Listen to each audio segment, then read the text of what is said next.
Hi this is doctor Gene and welcome to YouTube channel Gene pharmacy. आज हम discuss करेंगे dose adjustment in renal and hepatic disease. आप लोगों को पता होना चाहिए कि जब भी आपकी बॉडी में कोई डिजीज होती है रीनली या हेपेटिकली, तो आप उस पर जो है वो डिपेंड अपॉन द एक्सक्रीशंस रूट आप जो है वो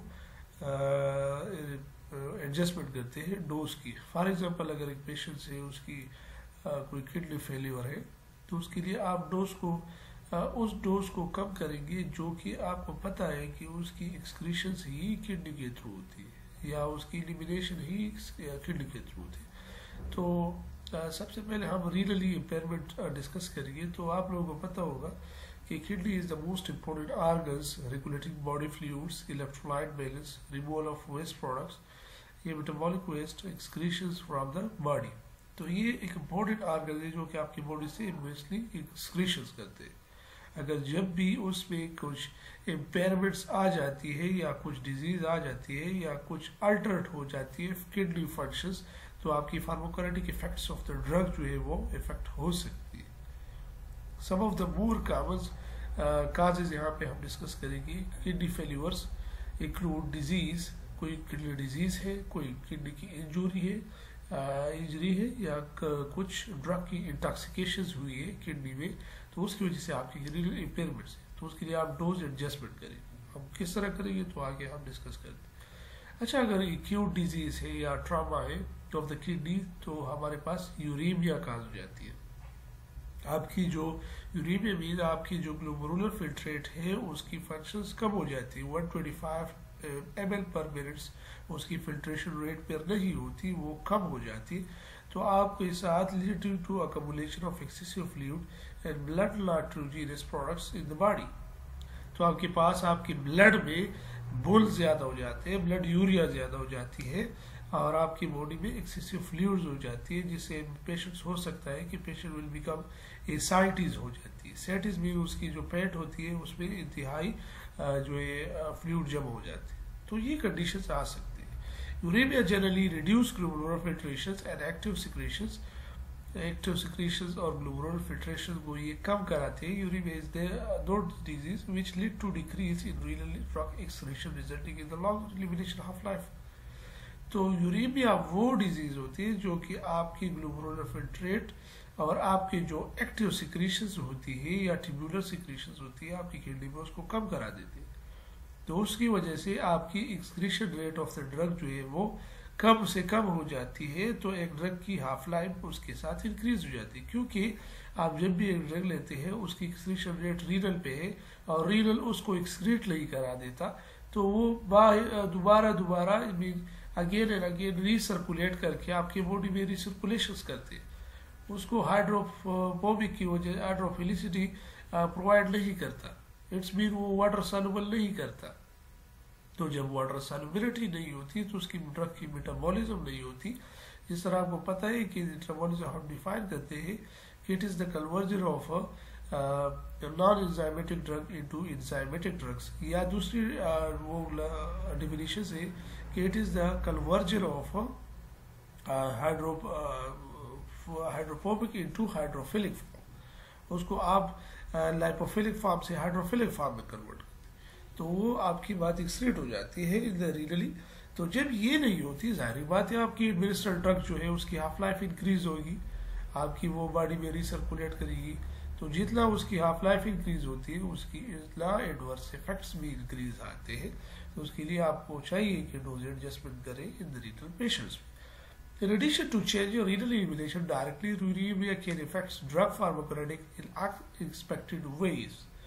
Unexpected ways में जो कि हम थोड़ा बहुत डिस्कस कर भी चुके हैं। तो ये मुख्तलिफ तरीक़ों से जो है आपकी एक्सक्रीशन रेट को ख़राब देते हैं। अच्छा, फॉर एग्जांपल हमारे पास डिक्लाइनिंग रीनल फंक्शन से आप कुछ मिसाल हम देते हैं कि जब भी आपकी कोई रीनल फंक्शन कम से कम है, कमज़ोर है, तो disturbance in electrolyte and fluid balance, तो वो डिस्टर्बेंस करेगा जो फ्लूइड और इलेक्ट्रोलाइट बैलेंस आपकी ब्लड में होती है उसमें वो डिस्टर्बेंस काज करेगा। तो resulting in the physiological and metabolic changes that may alter the pharmacokinetic PK parameters जो कि absorption, metabolism elimination and distributions and pharmacodynamic effects of drugs. जाहिर बात है जब भी आपकी किडनी के लिए फंक्शंस कम से कम होती है तो आपकी ड्रग्स जो है वो प्रॉपरली उसकी फार्माकोकाइनेटिक इफेक्ट्स और उसकी फार्माकोडायनेमिक इफेक्ट्स जो है वो रिजल्ट उसमें चेंज आएगा। एक नॉर्मल पेशेंट में जितना ड्रग काम करता है तो एक नॉर्मली पेशेंट से हिपैटिक या रीनली तो उसमें जाहिर बात उसमें चेंजेस होगा। तो उनकी फिजियोलॉजी चेंजेस हुई है, एक में डिजीज है, एक में पैथोलॉजी है, दूसरे में नहीं है, तो जाहिर बात है आपकी ड्रग अल्टरेशंस करेगा। अच्छा, pharmacokinetic effects process such as drug distributions include both volume distribution and protein bindings तो एंड एलिमिनेशंस। ये प्रोसेस आपको पता है कि जी आप पीके पैरामीटर्स में तो उसकी एब्जॉर्प्शंस, उसकी डिस्ट्रीब्यूशंस, उसकी मेटाबॉलिज्म्स एंड उसकी एलिमिनेशंस इम्पेयरमेंट होगी due to the renal disease. Pharmacodynamic effects बहुत theoretic effects and toxic response भी अल्टरेशंस उस पर आएगा, क्योंकि आपकी ड्रग जब भी आपकी बॉडी में ज्यादा टाइम के लिए अवेलेबल होगा तो उसे टॉक्सिसिटी भी प्रोवाइड हो सकती। तो ये कुछ ओवरव्यू थी हमारी उसमें। तो उसके बाद हम फार्माकोकाइनेटिक कंसिडरेशंस करते हैं for the renal impairment patients के लिए कि कौन से कंसिडरेशंस हम जहन में रख के उसके लिए डोज एडजस्टमेंट करते हैं। तो यूरेमिक पेशेंट्स में exhibit pharmacokinetic changes in bioavailability, volume distributions and clearance. तो ये कुछ BA, PD एंड क्लियरेंस की एग्जिबिशंस होती है for the uremic patients. The oral bioavailability of drug in severe uremia may decrease as a result of disease-related changes in the gastrointestinal motility, the pH that cause by nausea, vomiting, and diarrhea. जाहिर बात है drug की जब bioavailability और drug जो है वो जाहिर बात है अगर आपकी बॉडी में कुछ पैथोलॉजी है तो फॉर एग्जांपल हम वहाँ पे डिस्कस करते हैं कि जी उसकी गैस्ट्रोइंटेस्टिनल मोटिलिटी चेंजेस है या उसमें पीएच की कुछ कमी ज्यादा है या उसमें नॉजिया, वोमिटिंग, डायरिया हुई है, जाहिर बात है उस पेशेंट्स पे उस ड्रग की बायोअवेलेबिलिटी भी कम से कम आई। तो ये चीजें अपने जहन में रख लीजिए। अच्छा, वैसे डायरेक्ट ब्लड फ्लो में भी अल्टरेट, जाहिर बात है जब आपकी एम्प्टिंग टाइम कम या ज्यादा हो, इट्स मीन आपको कभी कभार डायरिया, कभी कभार कॉन्स्टिपेशन, तो उससे जो एब्जॉर्प्शन होती है वैसे डायरेक्ट ब्लड फ्लो के थ्रू तो वो भी खराब होगी, ड्रग की प्रॉपर्ली एब्जॉर्प्शन भी नहीं। However, the oral bioavailability of such as propranolol, which has high first phase effects, may increase in patients with renal impairments as a result of decreased first hepatic metabolisms.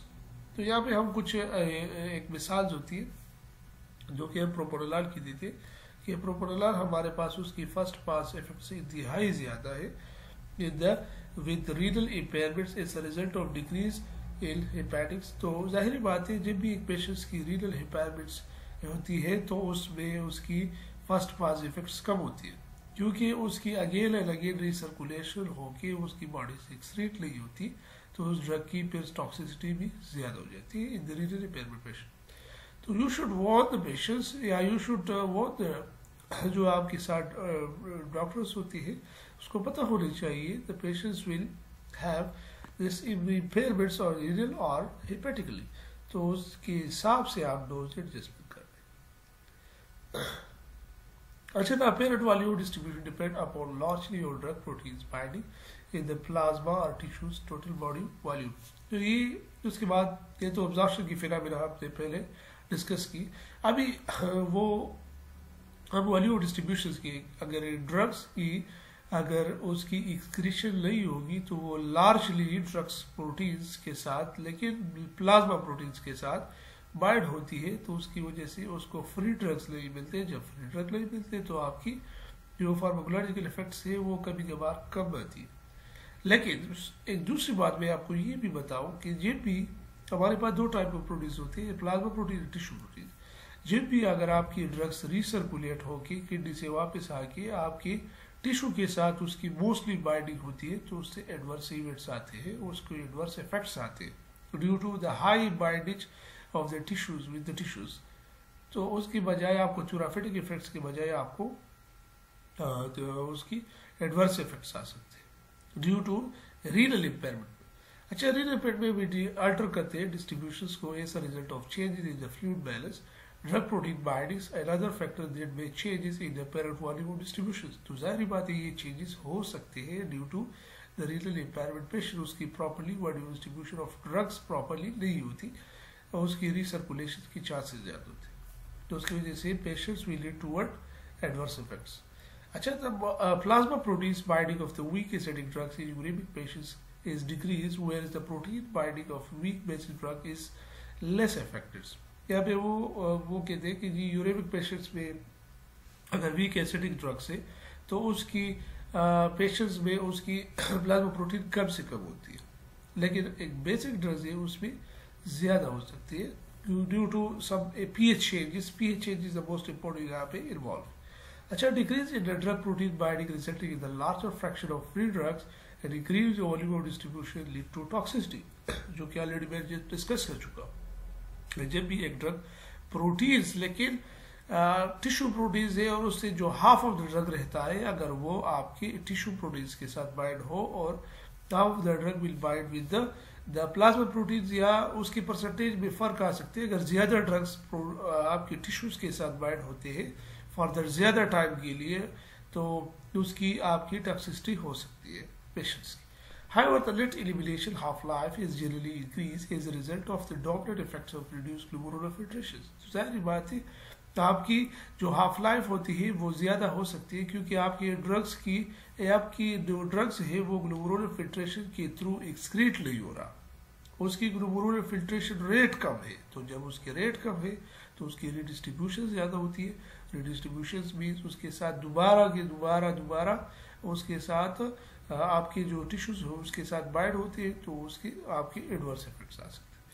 तो आपको पता होनी चाहिए कि जी आप dose adjustment करते हैं the most important the renal patient. अच्छा, total body clearance of the drug uremic patient also decrease in the glomerular filtration rate is decrease possibly active tubular secretion reduce hepatic clearance resulting in decrease in intrinsic hepatic clearance। It's means आपके जब भी renal patients होते हैं उसमें drug की excretion rate कम से कम होती है, उसकी GFR वैल्यू 125 से लेके वो कम से कम 80 तक 70 तक हो सकती है। तो जब इतना decrease rate of the clearance होती है जाहिर बात है आपकी बॉडी में आपका ड्रग्स ज़्यादा टाइम के लिए अवेलेबल होगा, ज़्यादा कंसनट्रेशन में अवेलेबल होगा, तो उसकी वजह से आपको एडवर्स इफेक्ट आ सकता है। A complete PK analysis of the drug uremic patient may not be possible. Moreover, the patient's uremic condition may not stable, may changing too rapidly in the PK analysis। तो उसका मतलब ये है कि जो हमारे पास जो यूरेमिक पेशेंट्स होते हैं उसमें ये चेंजेस बहुत ज़्यादा क्विकली आ सकते हैं, एक ही चेंजेस करे दूसरे की ये चेंजेस आ सकते हैं। यहाँ पे हम कुछ कॉमन डिजीज पढ़ेंगे किडनी के कि हमारे पास कौन से ऐसे डिजीज होते हैं जिससे आपकी वो इफेक्ट्स हो सकते हैं डोज एडजस्टमेंट्स। अच्छा, pyelonephritis inflammation of deterioration of pyelonephritis means कि आपकी पाइलोलिम्फ्रॉन्स जो है आपकी किडनी के नेफ्रॉन्स है वो इफेक्ट्स होते हैं, तो उसकी वजह से आपकी डोज एडजस्टमेंट जरूरी करना होगा। हाइपरटेंशन से है पेशेंट्स है जो कि हाइपरटेंसिव है उसकी chronic poor loadings of the kidney, वो लोड जो है वो सारा का सारा लोड आपकी किडनी पे है तो आपकी किडनी इनसफिशिएंसी हो जाती है, उसमें प्रॉपर्ली काम नहीं करता, तो उसमें आप जो एडजस्टमेंट जरूर करेंगे। डायबिटीज मेलाइटिस है the disturbance of the sugar metabolism acid base balance predispose to silent degenerative of renal disease. आपको पता होना चाहिए कि जी आपको निप्रोपैथी इसलिए होती है जब भी आपकी बॉडी से किडनी के थ्रू आपकी शुगर जब आ जाती है वो आपको जब यूरिनरी से पता चल जाता है कि उसमें तो शुगर लेवल आ रहे हैं, शुगर लेवल एक्टिव है, तो उसके लिए आपको पता होना चाहिए कि पेशेंट डायबिटीज मेलाइटिस, तो उसमें आप डोज एडजस्टमेंट जरूर करेंगे क्योंकि यहाँ पे डीजेनरेटिव नेफ्रोटिक डिजीज हुई है तो उसकी वजह से। अच्छा, nephrotoxic drugs such as metals like certain जो ड्रग्स होते हैं जो कि आपकी इरिवर्सिबली किडनी डैमेज करते हैं। फॉर एग्जांपल यहाँ पे हम aminoglycosides, phenacetins and heavy metals such as mercury and lead, या अगर आपकी बॉडी में प्रेजेंट होते हैं ये ड्रग्स तो उससे आपकी किडनी की जो डैमेज की चांसेस इरिवर्सिबल डैमेज होती है। फॉर इट मीन्स कि आपकी kidney continuously and life line जो है या लाइफ सारे के सारे जिंदगी के लिए आपकी किडनी की इरिवर्सिबल किडनी डैमेज हो जाती है, तो फिर वो उसकी रिवर्सिबल चांसेस जीरो होते हैं, तो उसमें आप डोज एडजस्टमेंट जरूरी करेंगे।